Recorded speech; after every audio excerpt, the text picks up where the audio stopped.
From Quetta Gladiators. हम हमारे साथ मौजूद हैं कैप्टन कोयटा ग्लैडिएटर्स सऊद शकील। और मेरी रिक्वेस्ट होगी आप लोगों से कि we have like 10 to 12 minutes because of the movement time, please. Thank you. अस्सलाम वालेकुम सऊद, बहुत बहुत मुबारक हो अरफा फ़िरोज़ जियो न्यूज़ से।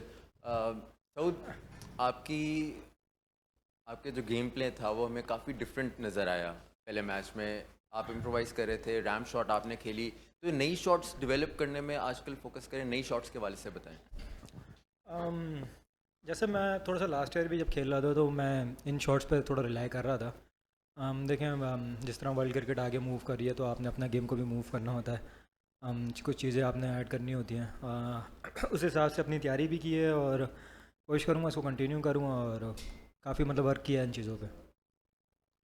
सऊद, 36 मैच बेंच पे बैठना और फिर उसी टीम को लीड करना और एज ए ओपनर 40 की एवरेज, 150 की करीब स्ट्राइक रेट, जो को पीएसएल की हिस्ट्री में कोयटा का कोई ओपनर नहीं कर सका, तो कैसे सम अप करेंगे इस सारी जर्नी को?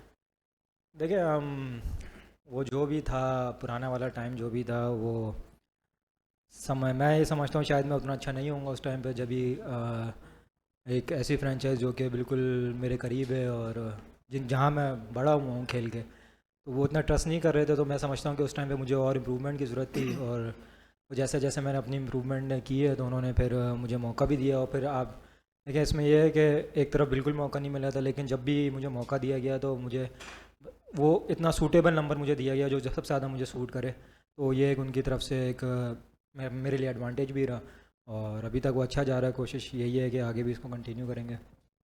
सऊद, 200 प्लस का टारगेट आपने जो है वो दिया, अच्छी ओवरऑल बैटिंग रही। आपको लगता नहीं है कुसाल मेंडिस जो कि 5वें नंबर पे खेले, जो कि टॉप ऑर्डर के स्पेशलिस्ट समझे जाते हैं, स्ट्राइक रेट भी उनका बहुत ज़्यादा है, अगर वो टॉप पे खेलते तो 20 से 30 रन मजीद ऐड हो सकते थे आपके टोटल में?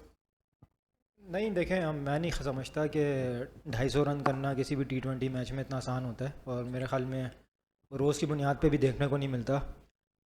मैं ये समझता हूँ इस पिच के हिसाब से ये बहुत ज़बरदस्त टोटल था। मैंने तो टॉस में कहा था कि मैं 170 पे भी खुश होऊंगा, और स्टिल मैं अगर 170 से 190 भी करता तो मैं इसी तरह खुश होता जितना मैं 2217 पे खुश था। तो इस पिच इतना आसान पिच नहीं था। अर्ली ऑन मैं समझता हूँ कि हमने बहुत ज़्यादा अच्छी बैटिंग की। वो मोमेंटम हमें मिल गया था जो कैरी फॉरवर्ड हुआ एंड तक, और हमें हेल्प हुई 217 करने के लिए। तो लेकिन ये कहते हैं कुशल मेंडिस की जहाँ आपने बात की, वो हमें पता है कि वो ऊपर ऑर्डर का प्लेयर है, लेकिन हमारे पास ऊपर ऑर्डर में अभी जगह नहीं बन रही। हमें उसको यहाँ यूज़ करना है, और वो कंफर्टेबल है यहाँ खेलने के लिए भी। सऊद, जाहिद फ़ारूक मलिक, समा टीवी से। जीत हमेशा से कॉन्फिडेंस देती है, और ऐसा पहले भी हम देखते आए हैं। कोयटा ग्लैडिएटर्स के आगाज़ के मैचेस बहुत अच्छे होते हैं, बाद में फिनिशिंग नहीं हो रही। इस मोमेंटम को बरकरार रखेंगे, जो फाइनल सेमीफाइनल ज़्यादा इंपॉर्टेंट होते हैं। डेफिनेटली पहले परफॉर्म करेंगे तो आगे जाएंगे, लेकिन मोमेंटम आखिर में जाके आपका कुछ शेकी हो सकता है। इसमें क्या प्लान किया इस बार आपने, क्योंकि 10वां एडिशन? देखिए, कोई भी जो इतना लॉन्ग फॉर्मेट वाला टूर्नामेंट होता है ना, उसमें आपकी बहुत अच्छी बात है कि ये बहुत इंपॉर्टेंट होता है कि आप जो ना कंटिन्यूसली अच्छी क्रिकेट खेलें और अपनी एनर्जी को बचा के रखें अपने लेटर ऑर्डर में जो आपके गेम्स आने हैं उसके लिए। लास्ट ईयर भी जो है अनफॉर्चुनेटली हमारे एक दो प्लेयर्स अवेलेबल नहीं थे हमें बिल्कुल क्वालिफायर से पहले। फिर एक दो इंजरीज़ भी हुई थी चीज़ें, फिर रमज़ान भी आ गए थे। तो मैं इस चीज़ को बहुत, मेरे लिए इम्पोर्टेंट है, और मैं इस चीज़ पे बहुत ज़्यादा फोकस करता हूँ कि मैं कोशिश करूँगा कि अपनी टीम को इस तरह खिलाऊँ या इस तरह लेके चलूँ कि मुझे आखिरी वाले हिस्से में ना इतना मुश्किल ना हो। लेकिन पहले तो यही आपने ठीक कहा कि पहले अपने आप को सिक्योर करेंगे, फिर उसके हिसाब से फिर देखेंगे कि हमारी एनर्जी लूज़ नहीं हो जब तक हम क्वालिफायर तक जाएँ। बाबर आजम की विकेट ऐसा लग रहा था कि आपका और आमिर का खास गेम प्लान था जिस तरह उनको आपने आउट किया, किस पे बताइएगा। और दूसरा, आपके ओनर ने एज अ सीनियर मैनेजर आपका डग आउट ज्वाइन किया है, तो उनकी डग आउट में मौजूदगी को कैसे देखते हैं? बाबर आजम से रिलेटेड आमिर भाई के अपने प्लान्स थे, क्योंकि हमें पता है कितना ग्रेट वो बैट्समैन है, तो वो खड़े हो जाते हैं। तो और साइम के साथ अगर वो पार्टनरशिप करते हैं तो वो हमारे लिए मुश्किल होती। आमिर भाई के अपने प्लान्स होते हैं, मैं ज़्यादा उसमें नहीं इनपुट डालता अपना। इतना एक्सपीरियंस हो उनको, मेरी तो फिर काम आसान हो जाता है। तो यह है कि वो उनके अपने प्लान्स थे।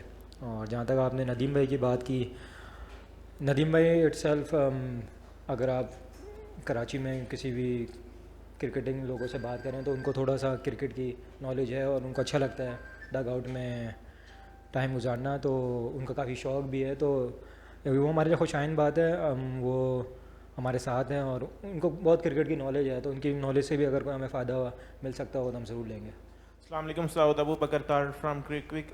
सऊद, आज आपने कप्तानी की क्वेटा ग्लैडिएटर्स की, जिस टीम ने 8 साल सरफराज अहमद ने इस टीम को लीड किया, तो आपको कितना लग रहा है प्रेशर के सरफराज के बोर्ड को फिल करना, और आज पहली विन से कितना कॉन्फिडेंस मिला एज ए कैप्टन, और आपकी टीम में लगता है कि सारे बॉक्सेस स्ट्रिक्ट हैं, 3 spinners, fast bowlers, experience Aamir का जैसे आपने मेंशन किया?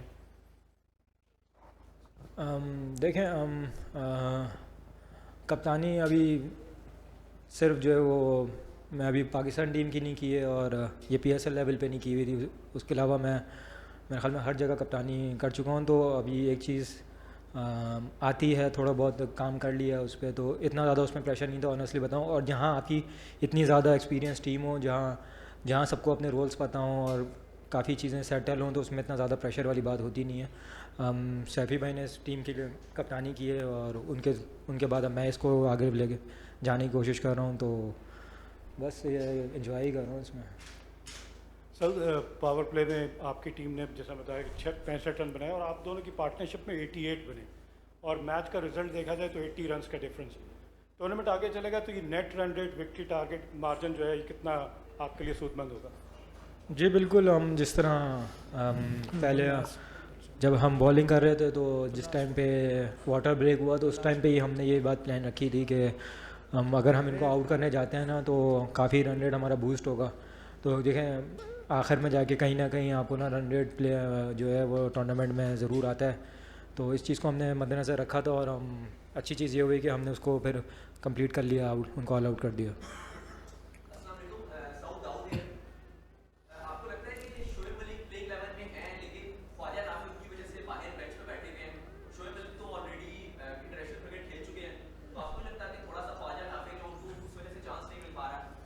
जी बिल्कुल, आप ठीक कह रहे हैं। और जिस तरह अभी किसी भाई ने कुशल मेंडिस की बात की थी, तो ख्वाजा नाफे भी अनफॉर्चुनेटली ऊपर नंबर के लिए ना ज़्यादा सूटेबल है, और मैं पर्सनली उनको बहुत ज़्यादा लाइक करता हूँ, मुझे पर्सनली उनसे बहुत ज़्यादा उम्मीद है और कि वो इस टूर्नामेंट में अच्छा करे तो वो पाकिस्तान के लिए ज़रूर खेलेगा। तो लेकिन जो हमारी टीम का भी कॉम्बिनेशन बन रहा है, क्योंकि हसन नवाज़ हमारे पास इमर्जिंग प्लेयर हैं, वो भी ऊपर खेलते हैं, मैं थोड़े टाइम से ओपन करना शुरू कर गया हूँ तो मैं भी ओपन कर रहा हूँ, तो कुशल मेंडिस भी हमारे पास हैं, वो भी ऊपर खेलते हैं। तो कुछ फॉर्मेशन बनाने के लिए हमें ख्वाजा नाफे का सेक्रीफाइस करना पड़ा, क्योंकि शेख भाई फिर जो है लेटर और नीचे नंबरों पे खेलते हैं। तो ये एक बहुत अनफॉर्चुनेट चीज़ है कि वो बेचारा बाहर बैठा है, उसका दर्द है मुझे, लेकिन ये है कि फ़िलहाल अभी टीम के बेहतरी के लिए मुझे यही नज़र आ रहा है।